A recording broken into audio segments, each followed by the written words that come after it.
and it's almost too big to fail kind of situation. Like we can't lose it, because if New York kind of loses that edge, like where's it gonna go, kind of thing. Welcome to the Style and Vibes podcast with me, Michaela. I'll be giving you the inside scoop on music, fashion, culture, and more from Caribbean celebrities and tastemakers across the globe, pushing our culture with authenticity and, of course, style and vibes. Hello, everyone, and welcome to another edition of the Style and Vibes podcast with yours truly. If you are new here, welcome to the family. If you are returning, welcome back, family. Today, I'm joined by my executive producer, Carrie Ann Reed Brown. Emphasis on the H. On the H. Welcome. So today's topic is a little bit impromptu, but I think it's necessary, especially for the market that we sit in. Both Carrie and I are based on the East Coast. New York radio is a heavy importance to the Caribbean community here. And we kind of have been following this story offline and kind of got some conclusive responses as this has kind of impacted the radio here. So for most of you guys listening, you listen in a podcast, and I know that there are so many different mediums of which you can consume content, that radio has probably dwindled over the years, but New York is still the number one radio market. And as Caribbean people, for a long time, we operated on either college music stations, relegated to specific time frames on major urban stations, or have internet stations and things of that nature.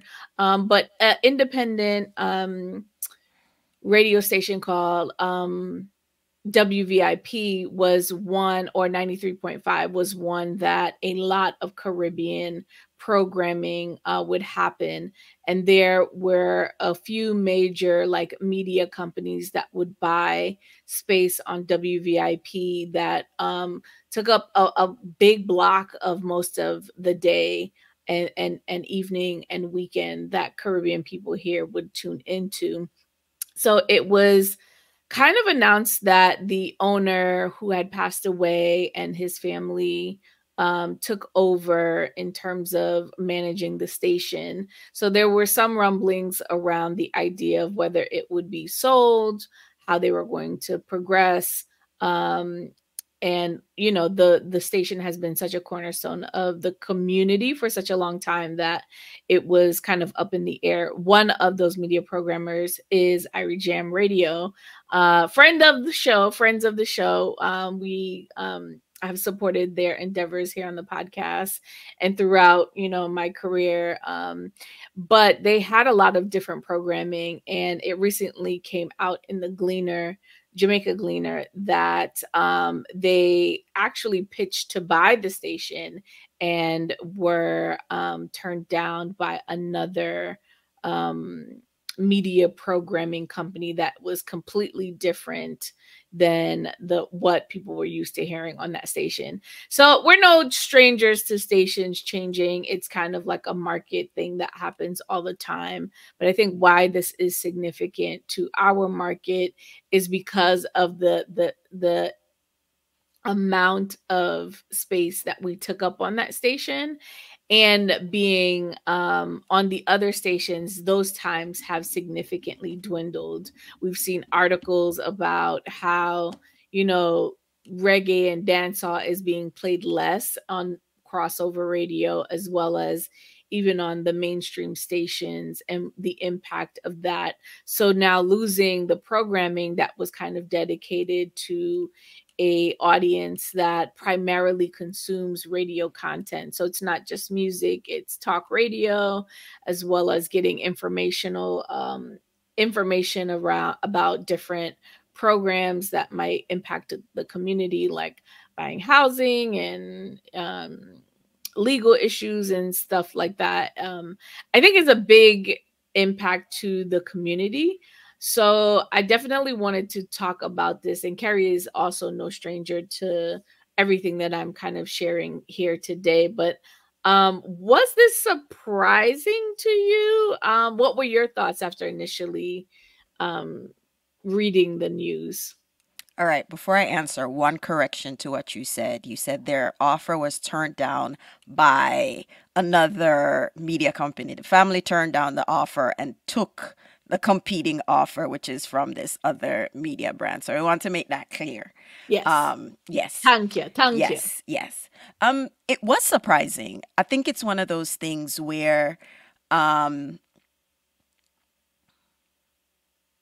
it's such a staple that you take it for granted. And I think the Gleaner really answered some questions, because I think when most of the community found out, they were surprised. They were like, why didn't anyone say anything? Why are we just knowing about this? What is happening? And I think the Gleaner laid out in their interview with Bobby Clark that they had to sign NDAs, and that means that you have no discussion about this at all. And so I'm not saying it's strategic. I'm just saying that there wasn't even the opportunity for the community to really, make their voice known that this is important, and, like, advocate on, I mean, we're not going to bring no extra bag of dollars to the thing, but, by making it known how important this is, and, why this sale to this group would have been very important for the community. But it was shocking. And I think the good thing kind of, when these deals happen, that there's certain things in place, but it was surprising that, like I said, it was the first time we're knowing about it. And it was just like, wait, when did this happen? And to know then what comes next.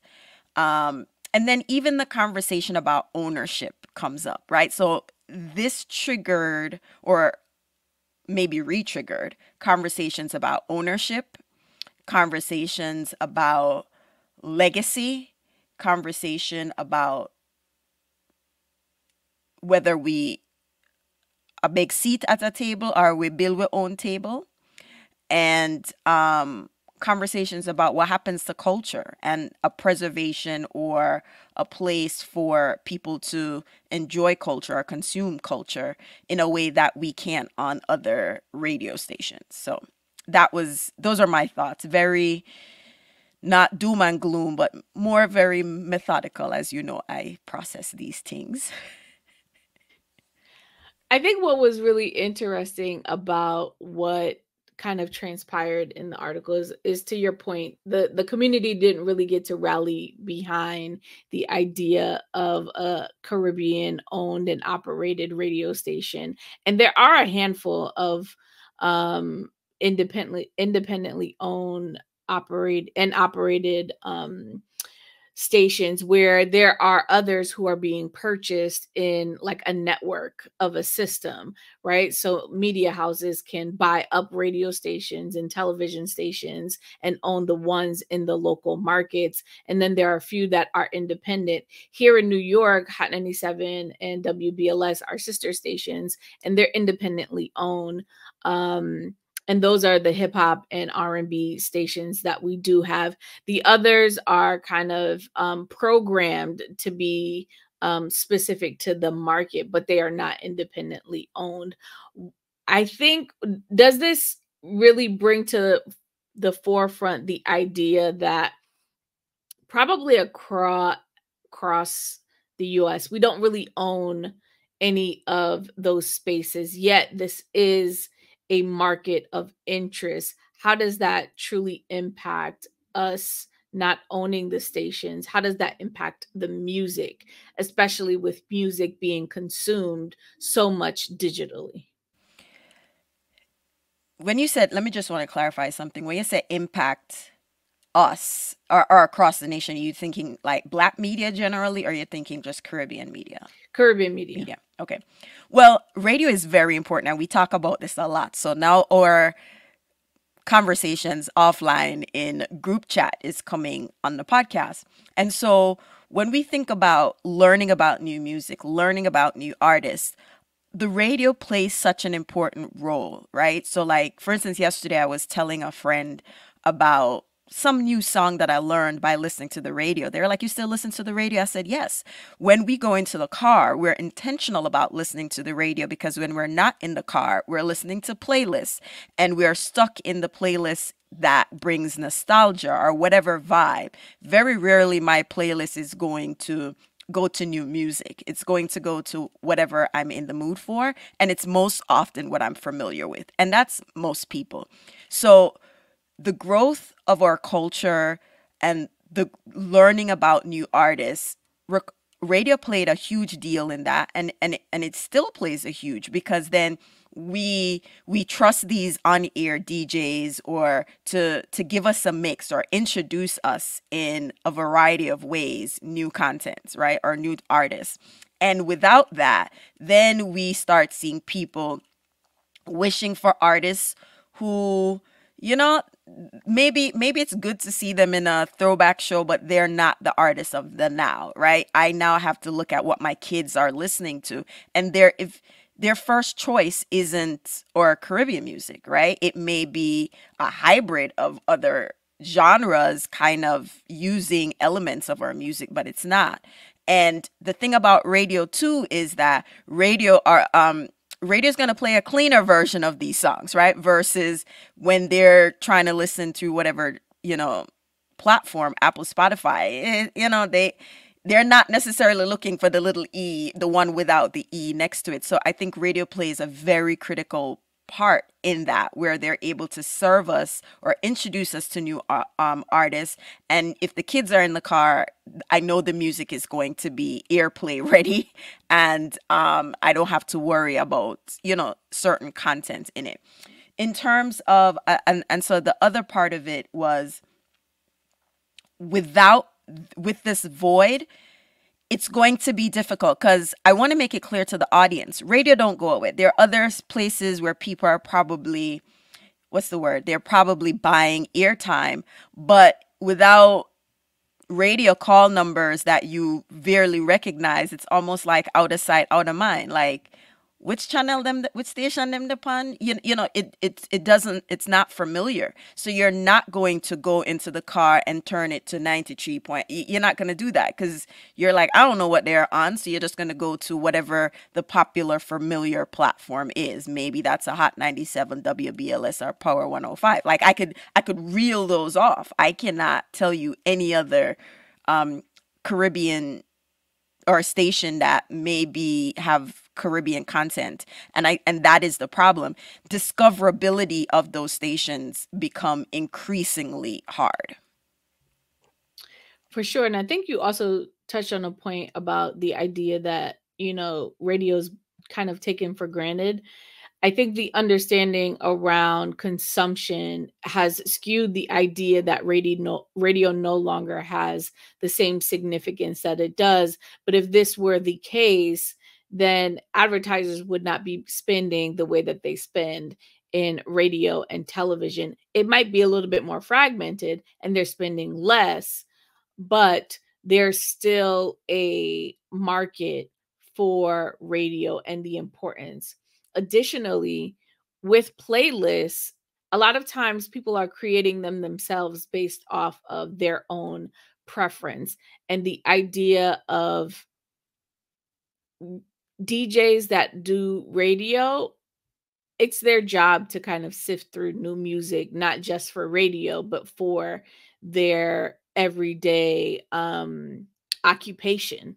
So a lot of people are discovering based on what they are already following, listening to. And there is no doubt way more music than there was a lot of music in the 80s and 90s and early 2000s. Now it's even harder to stand out because the barrier is so low to enter. You can literally create your own song, write your own song, produce your own song, your own video, put it up on this distribution platform, and now you're a music artist. How are people going to find you is an entirely different conversation. And I think radio still plays a part. And case in point, Funkmaster Flex still has his radio program that breaks new records. And a lot of times, I think, that show is kind of like a model for the DJ is still very important. And we often hear it even in parties, right? Like the idea of DJs breaking new music and or playing the same old same old. The best part of a party is still the early warm, because that's where you're going to hear new music, and then you're going to hear the most popular ones. That structure has not changed, right? But it then has to translate outside of a party, and radio and playlisting and being played on outside of the party is also what is important, not only to branding artists, but in terms of their revenue. And I mean, to add to that point, what a Caribbean radio station provides is the nuance of what Caribbean music represents, right? The nuance of, this is reggae, this is dancehall, this is roots, this is soca, this is calypso, this is parang, this is all these different things that mainstream radio is just going to bulk into one thing, right? And you give the community a different taste of all the things that they're familiar with. Christmas time soon comes, so you're going to hear like a reggae Christmas song, or something like that. Like the nuance that it provides.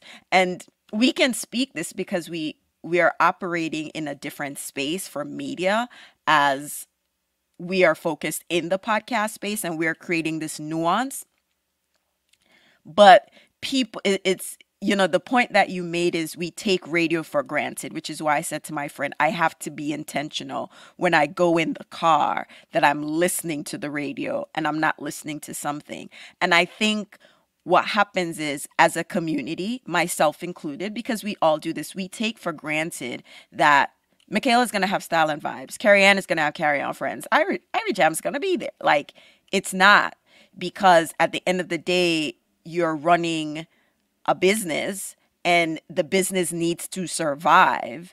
And it goes to a bigger way to support what these platforms are doing, because we don't have a lot of them, and over the years it's just been dwindling and dwindling and dwindling. And so we have to think of, like, this is not just for us now, this is for the future. Like, sometimes and maybe this is just me, and maybe Michaela, I know this is you too, sometimes I get nervous thinking some people are going to be like, Caribbean culture is never going to go away, but sometimes it feels like it'll disappear. It's shrinking or something.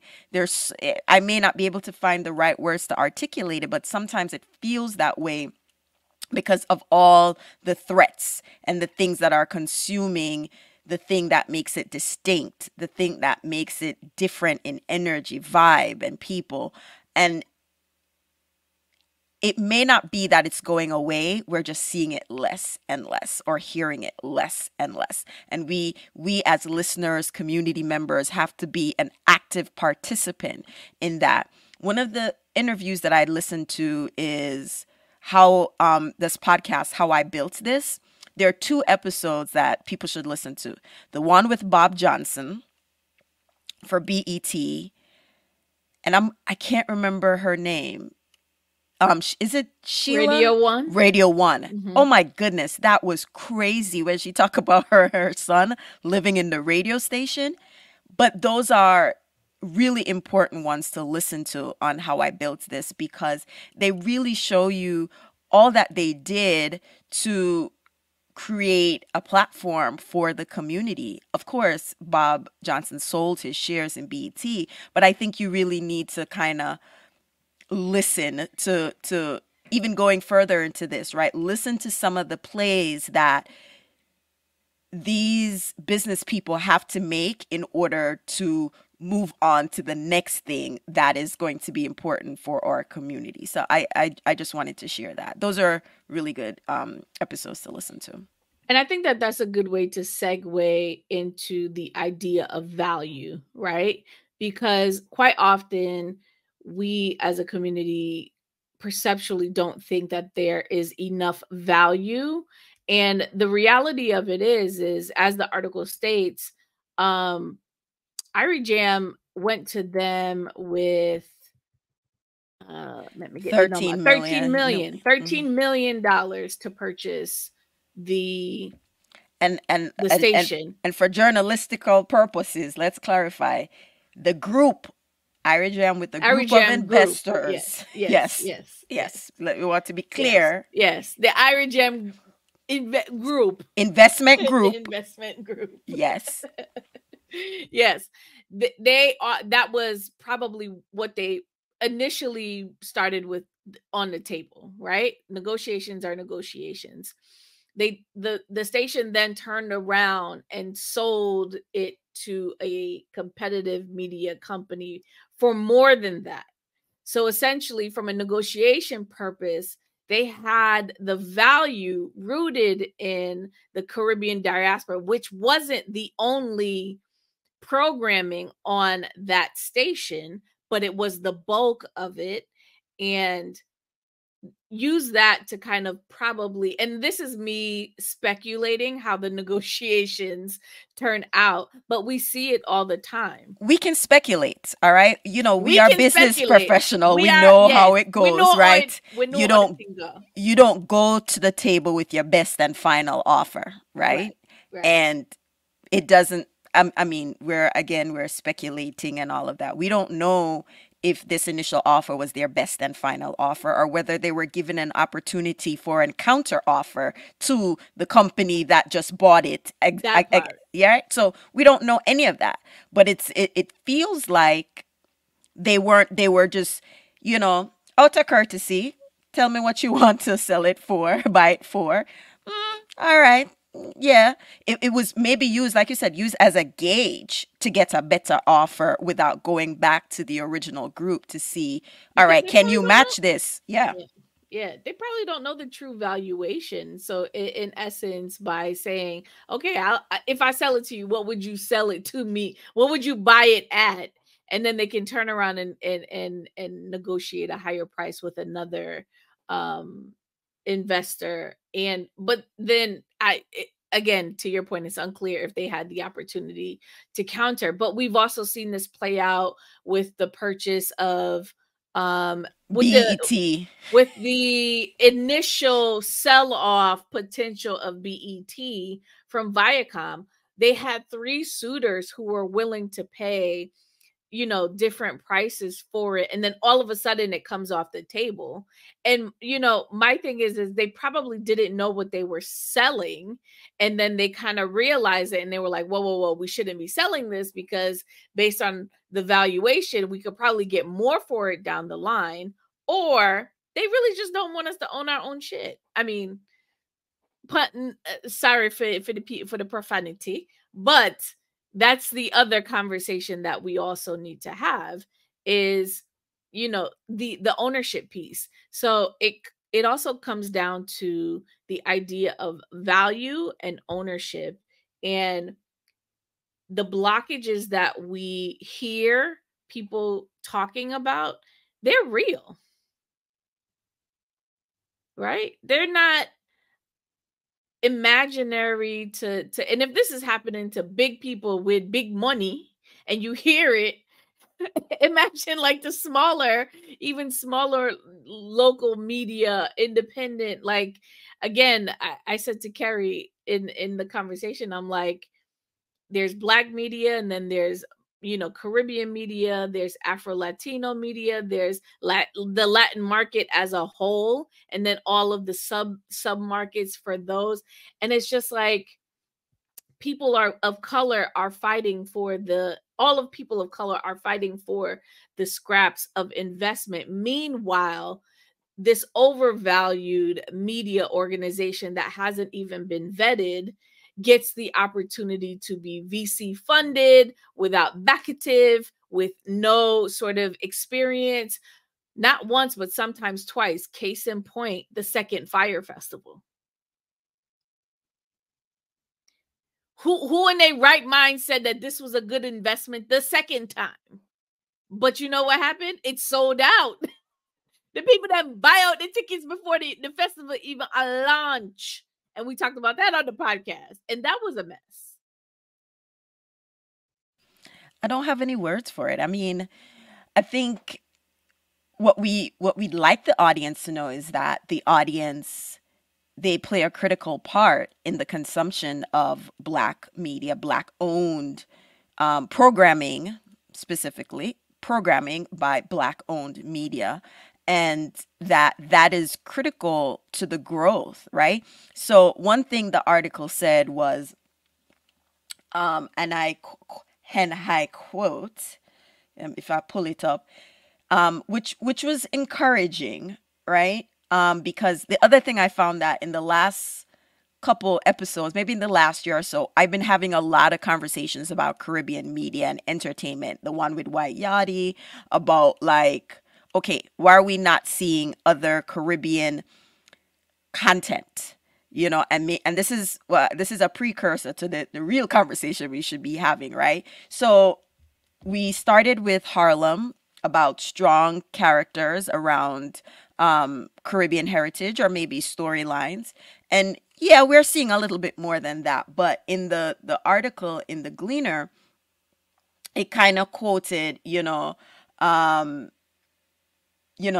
that they are thinking of a platform, CGN, Caribbean Global Network, to come out the blocks to match Netflix, Hulu, whatever. And so they're excited for a new beginning.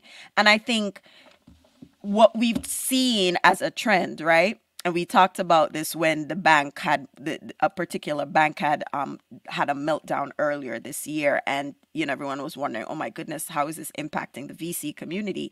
And I was just like, well, if one group of business owners are going to be impacted because VC funding is going to dry up, that means Black people is going to be in sufferation. And you pointed out, like, we've been in sufferation and we are making do with the sufferation. So I think what this might have done is, I don't want to say light a fire under the Irie Jam group, but they already had that fire, right? But made that determination even more to say, okay, we're thinking of buying the station, but bigger picture now, right? Because there's so much more at stake. And I think that's very important. As listeners and consumers, we just have to really make sure that we are being intentional about supporting the content.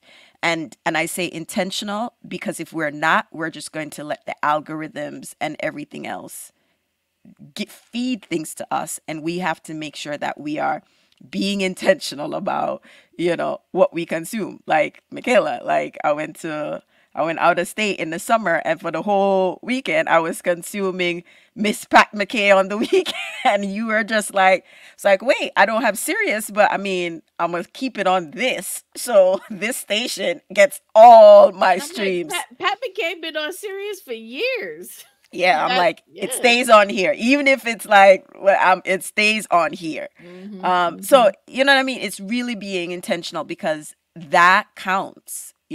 So that was my spiel on that. Seriously, it definitely counts. I am looking forward to seeing how this progresses. But I think it was good for us to kind of take a moment to really put a stake in the ground, and talk about this here on the platform. Because, I also think that New York is a really important diaspora hub. And it's almost too big to fail kind of situation. Like, we can't lose it, because if New York kind of loses that edge, like, where's it going to go kind of thing. And it could be that it's changing, but I don't think so. So we have to continue to engage whatever change is happening on this front. So it's the reason why we continuously talk about what is happening here in the diaspora, specifically the Caribbean Music Awards, any sort of programming that happens on the mainstream, and what our reaction to it is. we have the diaspora is super important to the economics of not just the region, but also the culture. That's what I was going to say. We didn't go into this, the article, and this is not meant to be a very exhaustive episode on this, but the ownership of the station is a good indication of growth, right? Of maturity. 2, the economic impact of that. Like most people might say, well, but if your Caribbean business cannot run an ad, and you know what I mean? Like there's a whole downstream trickle down effect, right? This is how businesses are advertising to their target market. There's a lot of ways that this is impacting an ecosystem of the Caribbean. And I mean, remittance, it's just a cascading impact. And I really wanted to stress that. And so you could read this article. I'm sure there are other articles that are out here, but I think this laid it out really nicely. And this was just a snippet. It wasn't even like a long article, but we're reading between the lines and dissecting it one by one. So, I saw it do it, right, Carrie?